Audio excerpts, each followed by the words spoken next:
My name is Cynthia Robinson, and we're here at the Institute for the Preservation of the Amazon Rainforest and Indigenous Traditions.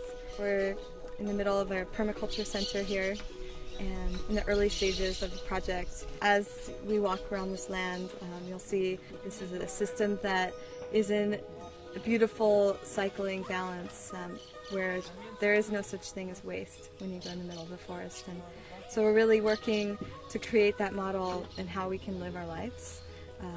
So taking that concept of waste out of the picture. In a permaculture system, we're really looking to model our agriculture and also our life in our daily, kind of supporting our daily needs based on the principles of nature.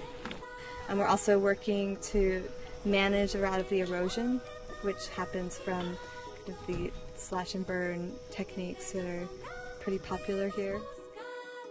We've really come in and destroyed a lot of this natural abundance in the tropics by cutting down forests and trying to replace it with systems that come out of a temperate climate zone, a cold climate zone.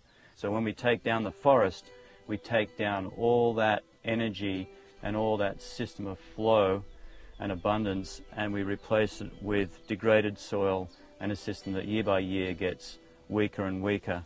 And if we do it for long enough, we'll basically create desert in the tropics, and that's what's happening over vast areas of the tropics as we speak.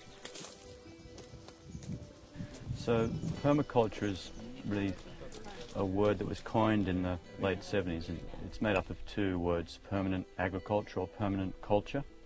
And it's a design system that's really premised on observing the natural cycles and energy flows within natural systems, and then applying those design principles to our own spaces so that we can harmonize energy flow and create efficient spaces that are also beautiful and productive and produce what we need.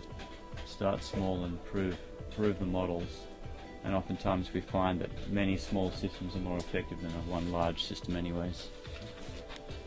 Okay, good. Biological resources. Biological resources.